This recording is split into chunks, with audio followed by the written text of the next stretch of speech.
Last thing I wanted to talk about here, because I thought this was an interesting point. My guy, John, shout out for this idea, which is, and I want to get your comments, so let us know in the chat, are some coaches that are traditional, either legendary coaches or just staple coaches, falling behind because of NIL and portal and the new ways of college football? We all know Saban, once you could pay players, and Alabama had legally, and Alabama didn't have that cheating advantage, that he left, retired to do media. Still looks great. Still looks like he could coach, but he's taking a step back, doing something else instead of rolling with the changes of college football. That's a noticeable one, given that, again, I think he's still capable of coaching, but that was kind of the canary in the coal mine. Now you look at Dabo Swinney. Clemson's got 3 losses.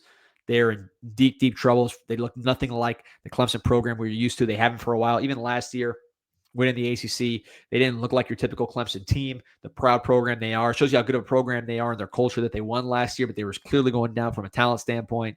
This year, overrated and struggled. Mike Gundy, one of the staples of the college coaching profession, the guy that people were asking us at Miami to get for decades. It feels like ever since he was at Oklahoma State, people were asking Miami to get him as the head coach. He's fired. The bottom completely falls out at his alma mater, place where he was an icon, really put them on the map in many ways after a long, long period of struggle. Kirby Smart, the roster that Georgia has, you lose a Carson Beck to Miami, replace him with a homegrown guy that's not as good. You don't get a Fernando Mendoza in the portal, which I think they could have done and would have helped them and improved their chances of winning a national championship. You lose your best pass rusher in Damon Wilson to Missouri. You don't have that. Just control of your own players. Forget about adding a ton of players in the portal. You don't see those top 10 first-round picks on Georgia's roster right now. And if they're there, tell me I don't see him. You got to squint to see guys that could be first-rounders. So they've really fallen off in that department. Brian Kelly. A lot of people thought Brian Kelly was going to go to LSU and it was going to be off and running. He left a great job at Notre Dame because the theory was LSU would give him a chance to win bigger. Truth is, Marcus Freeman, Notre Dame, they have been the better program than LSU since Brian Kelly left. You look at, started off 2 10-win seasons, but 4 loss, 3 loss, then including with Jaden Daniels, Heisman Trophy winner, one of the best quarterbacks on the planet in recent college football history, plus some really, really good receivers as well. Then last year, 4 losses with Garrett Nussmeier, now 4-1, and really they just don't look like a very good football team offensively, which you'd expect Kelly to be good there. I thought was the defense and the overall athleticism is where LSU would take them to another level, but that's not happening. So, yeah, we're seeing just a decline. Lord Bagington mentioned, Nate, appreciate your support. Noah's talking about our least skill position blocking. That's another game changer for us between O-line, D-line. Yeah, no, Miami definitely, it's a culture, right, with the Miami Hurricanes right now. Receivers blocking, defensive backs tackling, everything else. So I think that's what's interesting is that Miami, it's not just the portal guys they brought in, it's their ability to transform their roster and not just improve their talent, but also their culture. With these other teams I just mentioned, you're seeing guys that either the culture has fallen back, the talent has fallen back, or both. Kirk Ferentz, another one. Indiana's really passed by Iowa as that preeminent program in that region. That's not your traditional power. Iowa for years producing NFL players, winning a lot of games, being a consistent, not an over-the-top team, but a consistently good program. I think Indiana's filled that role a different way, but that's right now Curt Cignetti and those guys. And talk about active in the portal. That is an extremely active program in the portal, and they've been able to.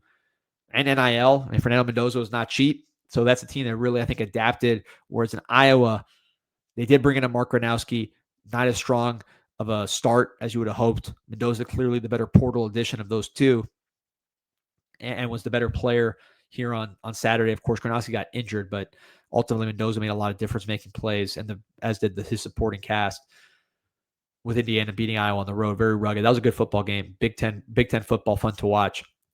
But put Kirk Ferentz in that category of guys that maybe haven't made the adjustments. So I don't know. What do you guys think about it? Let me know here.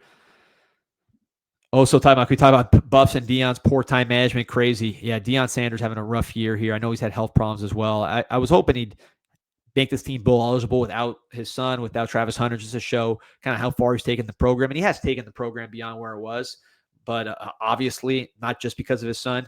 But yeah, it's not trending well for Deion. I could see him leaving this year, and if he does, that left tackle, number 77, Jordan Seaton, guy who already works out of Miami, not draft eligible, best true sophomore tackle, or one of the best true sophomore tackles in America.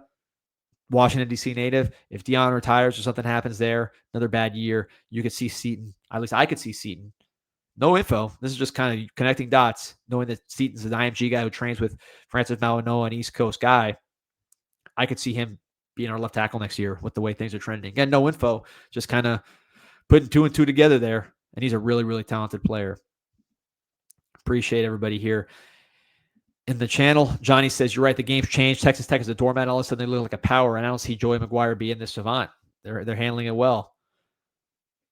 Sergio says, I think transfer portal affected the old coaches. They can't treat players how they want. I know they're stuck in the program. An athlete doesn't like your style, they can leave right away. And you got to, be aggressive, man. I think a guy like Cignetti even knows that was an aggressive move. Georgia did not do that. Georgia letting Beck walk out the door and going with Gunner. Some of Clemson's homegrown stuff and not using the portal. I mean, they're paying for it. Napier's not an old coach, but he also got smoked by not using the portal.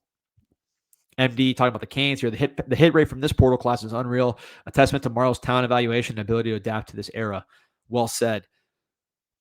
Let's see what else we got going on here. Nashville saying, build the trenches in recruiting, plug the holes in the portal. I would agree. The one thing I'd add is not just plugging holes, get impact players in the portal. There's no rule that says you can't get NFL players in the portal, right? I think the trenches, the reason why the trenches make a lot of sense in recruiting, particularly like the Francis Malinois of the world, is those guys are hard to get in the portal. Now, Jordan Seaton might be an example of that kind of guy that becomes a portal player. We'll have to see how that kind of goes. But Ruben Baines, those guys are hard to find. Jalen Carter's, you're not getting those guys necessarily in the portal. So, although David Blaze is a really good portal addition, you just don't want to live there. So I agree. In the recruiting, here's the way I lay it out. In recruiting, get the freaks. Get the guys that are just not walking around. Size-wise, speed-wise. Get the physical anomalies in recruiting, which is more going to be the trench guys, which is the freakish combination of size and athleticism. And then in the portal, get other guys. Get the best of everything else, which is going to be easier to get because there's a lot of high-quality quarterbacks in the portal.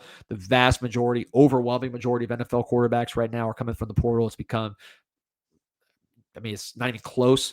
The quality in the portal versus high school right now, very rarely you get a high school player that you pay a lot of money out of high school and they stay with you and go pro. It just doesn't happen. It's all portal guys. So we're quarterback for sure, portal. Running backs, you can get guys in the portal, though, again, the true freaks of the world, if there's a true freak like a Saquon Barkley or a Bijan Robinson sitting there, you can grab those. Same thing, a receiver. If there's Jeremiah Smith, it's worth getting them because they're just freaks and pay him a ton. But if you don't get him, there's a lot of receivers supplying the portal.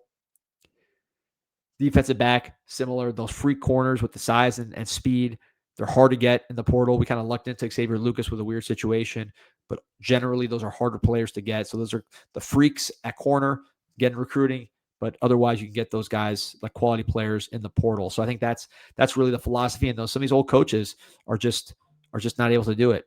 Oso said, I love that interview you did with Motori. It was so good. Or Torre, it was so good. Appreciate you. We also really enjoyed talking to Keelan Mary. And that interview came out on Friday. So check that one out.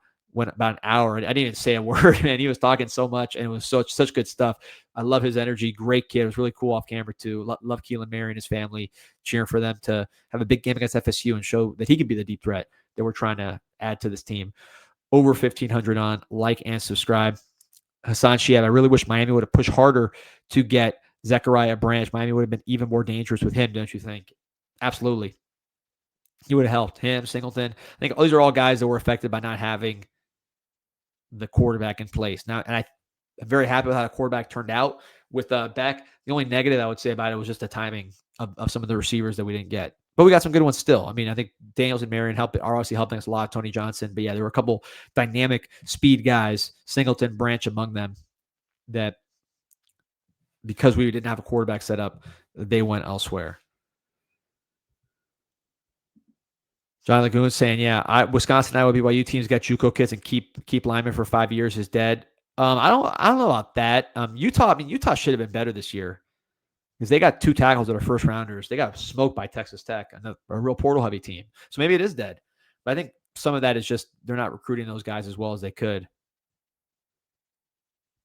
Let's see what else we got here in the chat. Again, almost 1,500 on. Appreciate everybody being part of the show. Let's see. My old man says ACC refs just gave Georgia Tech a berth in the championship with horrible game-changing call against Wake. I can't really argue with you there. But I just say shout out to Haynes King, man. The guy finds a way to get it done.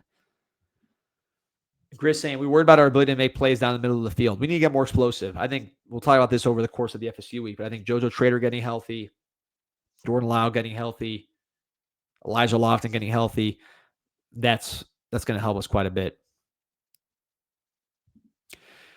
Deepwater says, after watching the Storm session with Keith Lemary and Marlo's comments on JoJo having to show out more in practice make a lot more sense. Yeah, it's competitive, man. They're battling out there. Spencer, do you think Fernando Mendoza would have been better for Miami than Beck? I think Beck's the guy. Better fit, better personality fit, so experienced at the big time level. I wouldn't trade Beck, but I think Fernando Mendoza's a first round pick, and I think he is way, way better than a lot of people thought. But let's put it that way. Wes Sutton, as to me, we'll talk about over the course of the week. I think there's going to be the key to Saturday. We need our defense to keep playing the other side of the ball and keep swarming to the ball. Got to keep swarming. Got to keep playing violent. You need to take that energy and physicality and violence that we play with at Hard Rock, we didn't play with last year, that we have played with this year. Got to take that on the road against FSU and match and exceed their intensity. Derek says, not just the SEC, there are a lot of ACC quarterbacks that I would take over Gunnar Stockton, including the one whose name I shall not utter at FSU.